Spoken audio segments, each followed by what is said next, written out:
Back in my high school years, I would often meet with a few friends at a local Dunkin' Donuts, which was conveniently near a railway we would all take to our weed guy's house. My closest friend at the time, Katie, and I usually met up earlier than everyone else just to hang out, order our extra large drinks and hash browns, and attempt at some "Hey Mister" shenanigans to score some tall boys from anyone willing to buy us a beer. I would consider us to be pretty naive and overly nice girls, which never proved to be an issue to either of us, until we were nice to the wrong person. Now, for a little background of my hometown. I grew up in the forgotten borough of NYC, Staten Island. For those who are unaware, there was, and kind of still is, a pretty horrendous opioid epidemic. So seeing zombie-like civilians strolling the streets is fairly common. Because of this, I became pretty good at spotting out someone struggling with heroin and things of the sort. Anyways, on this one day, Katie and I met up at Dunkin' and sat at our usual booth. We were in the midst of messing around with our phones and being our overly giggly selves when I noticed out of the corner of my eye, someone suddenly stopped outside of the glass door. Still smiling, I glanced over to see if it was maybe one of our friends, and ended up making direct eye contact with a basic, Staten Island looking dude. I looked away unbothered and I carried on. Just another customer anyways. After this guy got his coffee, he sat directly at the table across from our booth. I chose to ignore the fact that he sat weirdly close and resisted eye contact, since that already awkwardly happened. But I guess the emotion caught Katie's attention, and she looked over her shoulder at the man settling in. She looked back at me, made a face that said, okay, and we just giggled and tried to move on. Every now and then, I glanced in his direction, mainly just because I like to be observant of my surroundings, but also because I kept seeing him scratch at his nose, neck, and face in my peripheral vision, and noticed that he was bleeding from various little cuts on his body. This was a dead giveaway he was doing some form of opioid, as they tend to get very itchy and scratch until they break skin. A few minutes later, the man asked if one of us had a charger that he could borrow. I kindly denied, and Katie only had an iPhone charger, while the man clearly had an Android phone. This slight exchange was enough for the man to feel invited, and he had continued to make comments for quite some time. Being that this was about 4 years ago, I don't remember the entire conversation, but I do remember him often asking general questions like if we live around here, what we do on our free time, and creepy things of the sort. I was pretty vague yet polite in my responses, but Katie was always a bit more enthusiastic in her words, making it pretty easy for this guy to reciprocate and basically join our conversation altogether. In Katie's innocent stupidity, the guy basically found out some of the main train stops that we would get off at to hang in those areas. He also found out that we would indulge in the devil's lettuce, which only made this guy feel even more inclined. At some point he mentioned how his ex-girlfriend got him into some trouble, got him into drugs while he used to sell, served jail time for, and pretty recently got out. He also mentioned how he's been an ice cream truck driver ever since his release, and told us that he always drives around the train stops Katie mentioned earlier. He also repeatedly offered to give us rides around in his truck someday, with free ice cream as the bribe. Again, we were pretty naive and overly nice girls, Katie more so than I, so one thing led to another and eventually, this guy was asking for Katie's social media, which she happily obliged to. She's always been really dedicated to expanding her follower count. Throughout this entire exchange, and I was mostly just nodding, smiling, laughing here and there, so remaining silent during the social media exchange went unnoticed. However, once the guy started following Katie on Instagram, he quickly found mine through a tagged picture on her page. I was in private at the time, so he immediately started liking and commenting on nearly every one of my pictures. These comments were extremely cringy, consisting of hard eyes and water squirt emojis and things like, "Damn, ma." Finally, after the longest half hour ever, I urged that we should really be catching our train. Fortunately, the man wasn't persistent after that, and we were on our way with no trouble. After some verbal recap of what had just happened, I convinced Katie to block him, and I did the same. We brushed it off at that. I honestly forgot about the strange interaction until about a week later. I was hanging out with some friends at a park near my high school when Munchies made me crave Ralph's Ice, which was just up the block. I ventured off with one other friend and almost made it to the store before the sound of an ice cream truck approached from behind us. Completely lost in conversation, my attention was only caught by the high-pitched screeching of the truck's brakes and a somewhat familiar voice. Of course it was him. He shouted out to me, but with Ralph's only a couple feet in front of us, I ignored him and I rushed in with my friend. The guy didn't stick around long because he was blocking the whole lane on a narrow two-way road, but we still called our friend at the park to pick us up in his car. For the next 2 weeks, there were about 4 times that this man tried to pick me up in his truck. At this point, making me pretty paranoid, I was potentially being stalked. The last time it happened, he was parked directly outside of my house on the train stops, almost as if he was waiting for me. He again called out to me asking why I blocked him, and saying that he just wanted to be friends. At this point, I had had enough and told him to just leave me alone. My dad's a lieutenant, which was a lie, but I slipped it out in my defense. I walked away before he could respond, and into the diner I was meeting my friends at that night.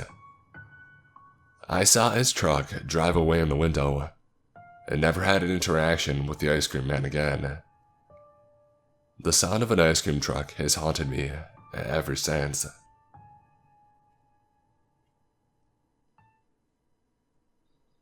This all happened within the last 2 or 3 hours.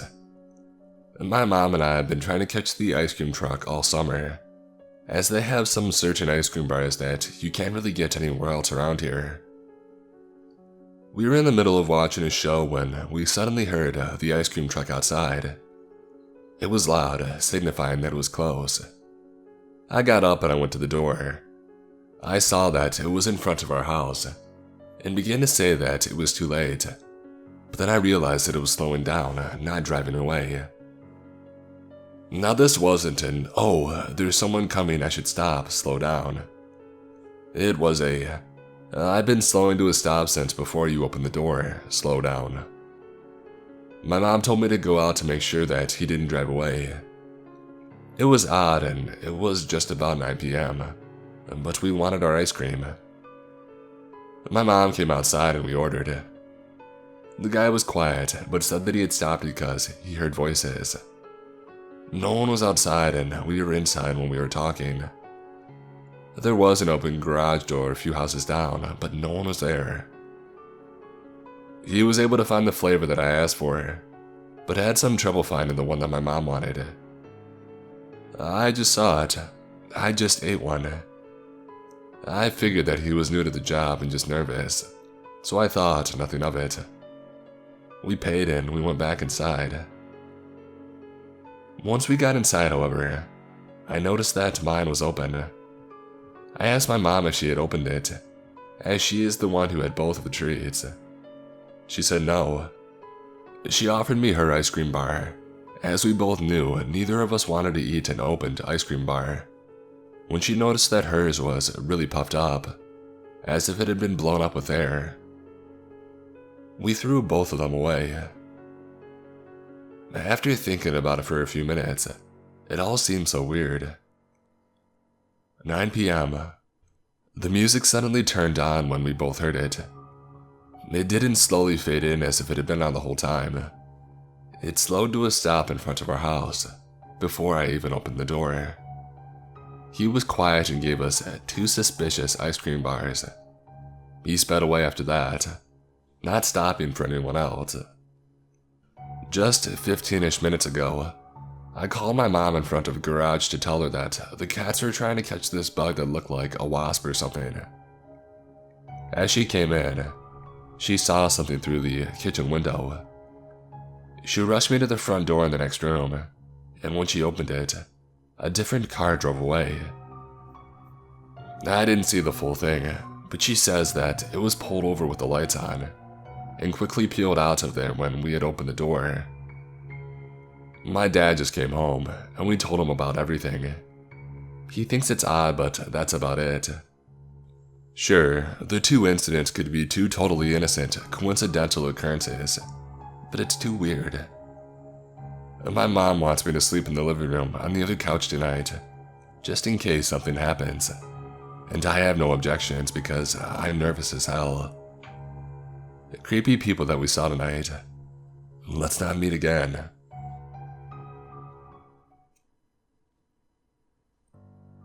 This happened almost 2 decades ago, when I was around 5 years old. Like most kids, I always looked forward to the familiar song of the ice cream man's truck when it was passing down my street. My parents would take me outside and let me pick whatever ice cream I wanted. Since I am an only child, they never let me go out alone, even though we were in a fairly safe neighborhood. Anyway, on to the actual story. It was summertime, and the ice cream man would come around somewhat regularly since there were a few families with children in the area.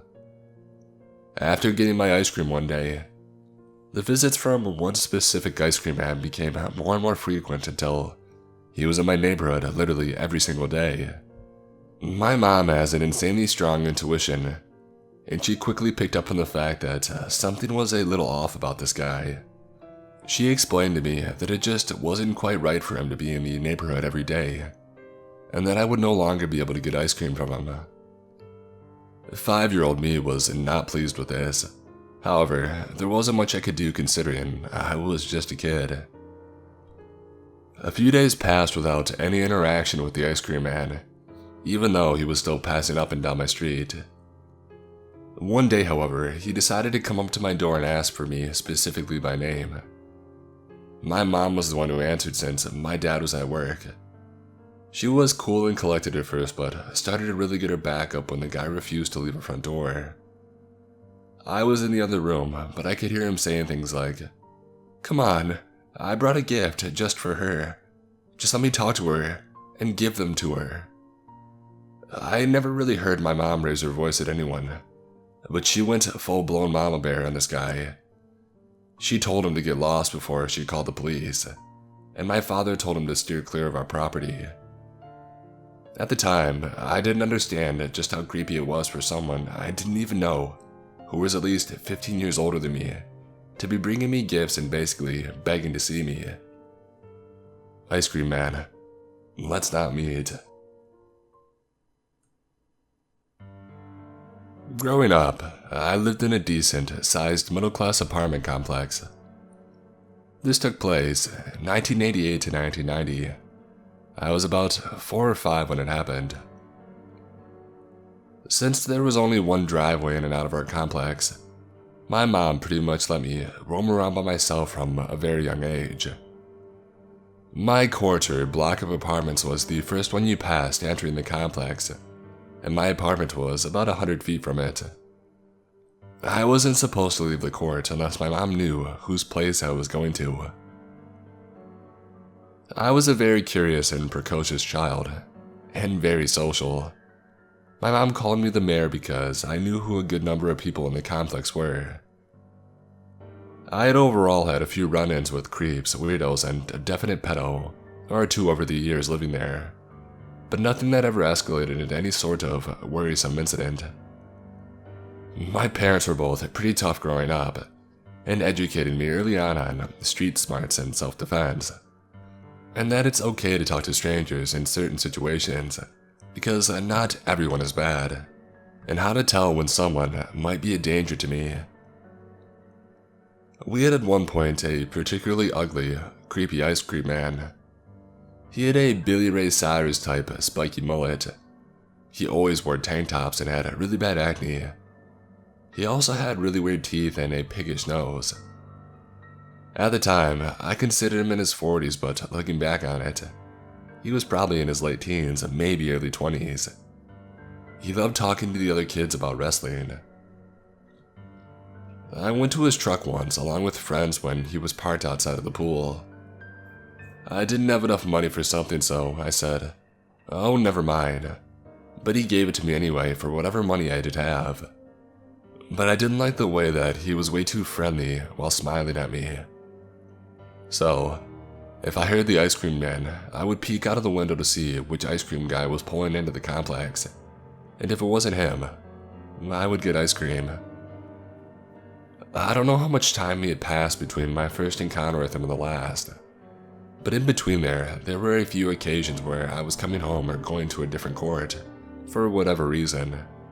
And if I happened to be walking down the main drive, he would pull up next to me on the sidewalk, and I would just pretend that he wasn't there, and I would cut through a court and hide.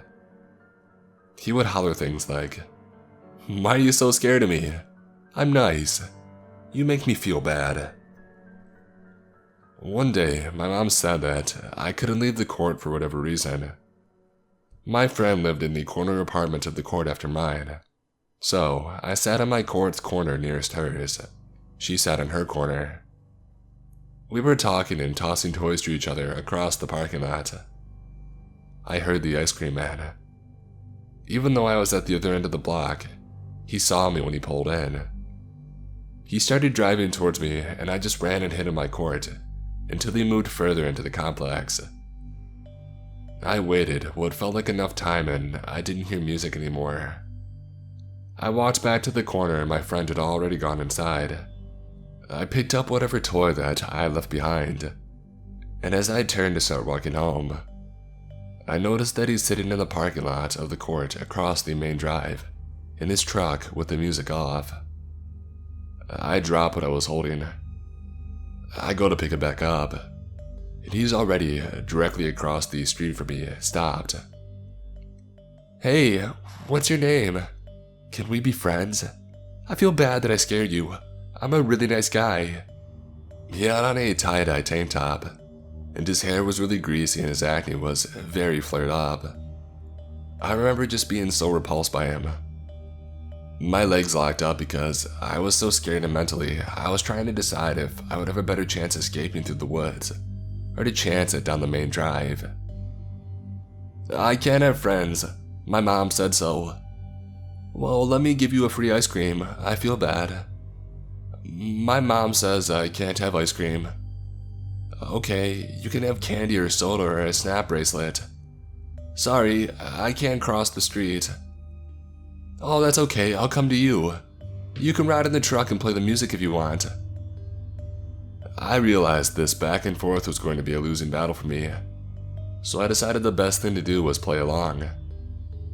"Okay, if you turn the truck around, I don't have to cross the street so my mom won't get mad." You would have to leave and immediately re-enter the complex to do that, but it would buy me 20 to 30 seconds. He got way too excited that I seemed willing, and he started to drive. I took off running.